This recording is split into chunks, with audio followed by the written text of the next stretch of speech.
Hello everyone, welcome to BioPuri. If you like the videos present on my channel, please like, comment, share and subscribe. तो हम continue करते हैं हमारी NEET practice question series की part 27th video. इससे पहले की जो 26th वीडियो है उनका लिंक डिस्क्रिप्शन बॉक्स में है, जिनसे आप 260 क्वेश्चंस प्रैक्टिस कर सकते हैं।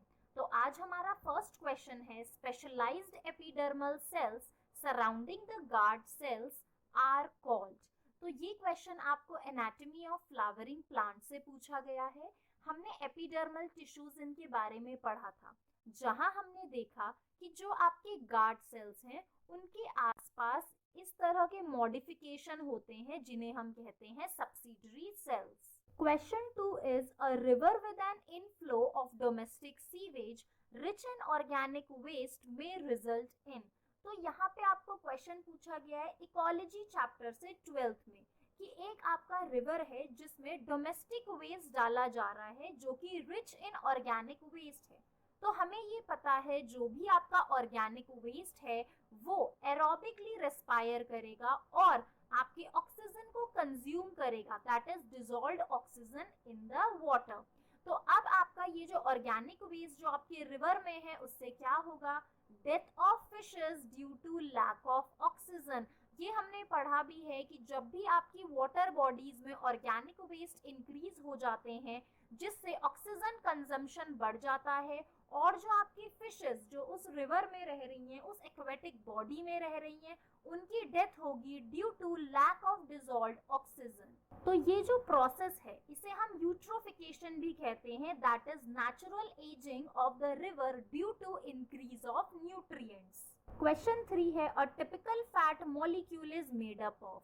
तो ये आपको बायोमोलिक्यूल से पूछा गया है। आपका जो फैट मॉलिक्यूल है वो कौन से कंपोनेंट से मिलकर बना है। तो आप यहाँ डायग्राम में देख सकते हो, आपका ग्लिसरॉल और 3 फैटी एसिड कंपोनेंट मिलके आपका एक फैट मॉलिक्यूल बनाते हैं। तो आपका option second is correct. Next question आपको पूछा गया है, a cell at the telophase stage is observed by the student. तो टीलोफेज स्टेज आपकी माइटोसिस की या मियोसिस की लास्ट स्टेज होती है, जिसमें आपके सेल में जो न्यूक्लियर मेम्ब्रेन है, न्यूक्लियस है, वो सभी रीअपियर होने लगते हैं और आपकी सेल प्लेट या क्लीवेज फॉर्मेशन होता है in case of animal cell, और प्लांट सेल में सेल प्लेट फॉर्म होती है जिसके बाद साइटोकाइनेसिस होगा। तो ये माइटोसिस की लास्ट स्टेज है और मियोसिस की भी।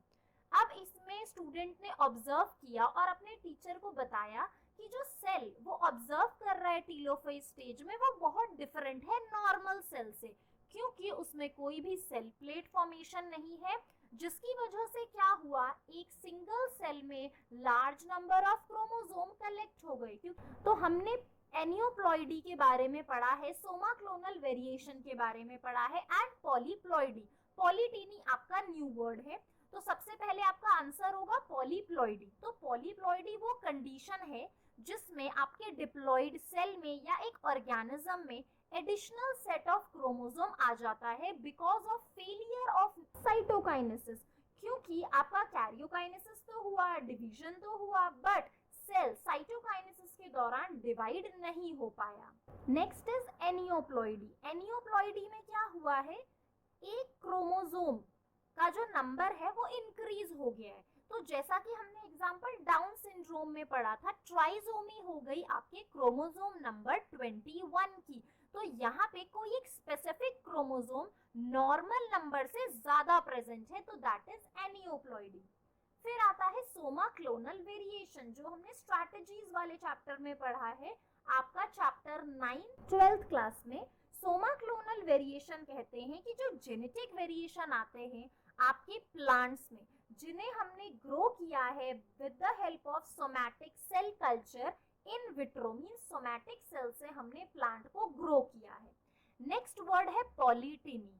तो पॉलीटिनी वो कंडीशन है जिसमें आपका क्रोमोसोम, न्यूक्लियस और सेल, जिसमें जो डीएनए है वो रेप्लिकेट होता है कंटिन्यूअसली, मींस एस फेज में वो एंटर कर जाता है और बार बार डीएनए डिवाइड होता है विदाउट सेपरेटिंग, जिससे आपका जो डीएनए है उसके थाउजेंड्स ऑफ स्ट्रैंड्स एक ही सेल में आ जाते हैं। तो पॉलीटीन क्रोमोसोम हमें देखने को मिलते हैं आपके इंसेक्ट्स के सलाइवरी ग्लैंड में, जैसे कि ड्रोसोफिला में।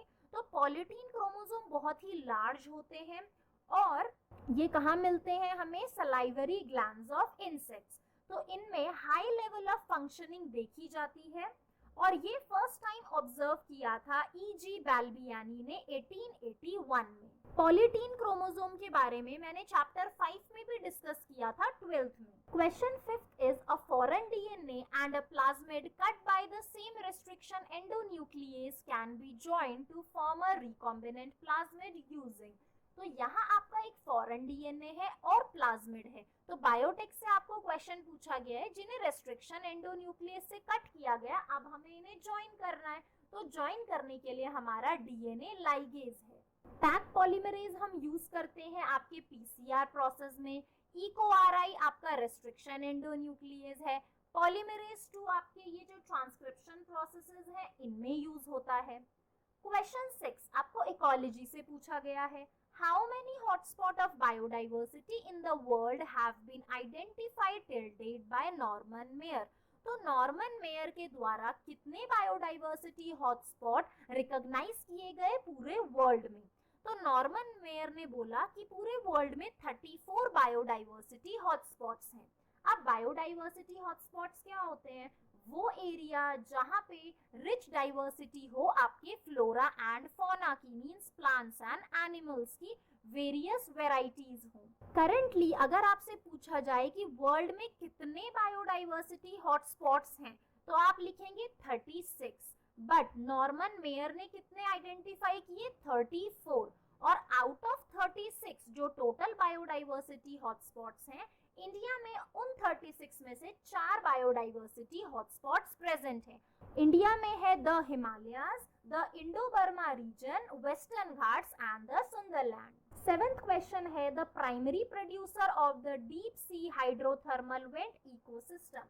तो हमने इकोसिस्टम वाले चैप्टर में देखा है कि आपका टेरेस्ट्रियल एंड एक्वेटिक इकोसिस्टम में जो आपके प्राइमरी प्रोड्यूसर्स होते हैं वो डिफरेंट होते हैं। मींस प्राइमरी प्रोड्यूसर्स वो हैं जो ऑटोट्रॉपिक इन नेचर हैं और मोस्टली इनमें आपके प्लांट्स, फाइटोप्लैंक्टन्स ये सब आते हैं। प्लस आपके केमोसिंथेटिक बैक्टीरिया आपके डीप सी में प्राइमरी प्रोड्यूसर्स हैं। नेक्स्ट क्वेश्चन है which of the following is correct for r selected species. तो r and K selected species के बारे में मैंने आपको इकोलॉजी के चैप्टर 13 में बताया था। आर सेलेक्टेड स्पीशीज वो होती हैं जिनका साइज स्मॉलर होता है बट वो large number of progeny produce करती हैं, जैसे कि आपके स्मॉल फिशेस हो गए, इंसेक्ट्स हो गए। ये है आर सेलेक्टेड स्पीशीज जो स्मॉलर इन साइज है बट वो थाउजेंड्स में, मिलियंस में प्रोजेनी प्रोड्यूस करते हैं। के सेलेक्टेड स्पीशीज में आते हैं आपके human being, primates, whale, dolphin जो एक बारी में एक ही इंडिविजुअल या कम amount of individual means offspring produce करते हैं। 9th क्वेश्चन बहुत ही इंपॉर्टेंट, पॉपुलेशन इंटरेक्शन से आपको कई क्वेश्चन पूछे जाते हैं। ये चार्ट यहाँ पे मैंने डिस्प्ले किया है जिससे आपको एक बार रिवाइज हो जाए। चैप्टर 13 में हमने पढ़े थे डिफरेंट पॉपुलेशन इंटरेक्शन। तो यहाँ पे आपको बोला गया है कि पॉजिटिव साइन बताता है बेनिफिशियल इंटरेक्शन, नेगेटिव साइन बताता है डिट्रीमेंटल इंटरेक्शन और जीरो साइन बताता है न्यूट्रल इंटरेक्शन, मींस ना किसी को फायदा हो रहा है ना नुकसान हो रहा है। Then the population interaction represented by, तो वो बोल रहे हैं ऐसी कौन सी पॉपुलेशन इंटरेक्शन होगी जिसमें पॉजिटिव और नेगेटिव साइन होगा। तो आप देख सकते हो पैरासिटिज्म और प्रेडेशन ही ऐसे आपके पॉपुलेशन इंटरेक्शन है जिसमें पॉजिटिव एंड नेगेटिव साइन है। तो यहाँ प्रेडेशन नहीं दिया हुआ, पैरासिटिज्म दिया हुआ है। इन दोनों में डिफरेंस भी मैंने डिस्कस किए थे। पैरासिटिज्म में आपका जो पैरासाइट है वो होस्ट पे रहता है, होस्ट को मारता नहीं है, वो उससे न्यूट्रिएंट एक्सट्रैक्ट करता है। प्रेडेशन में जो आपका स्पीशीज ए है, मींस यहाँ पे जो प्रेडेटर है वो अपने होस्ट को किल करेगा और फिर उसे कंज्यूम करेगा। तो ये मेजर डिफरेंस है प्रेडेशन एंड पैरासिटिज्म में।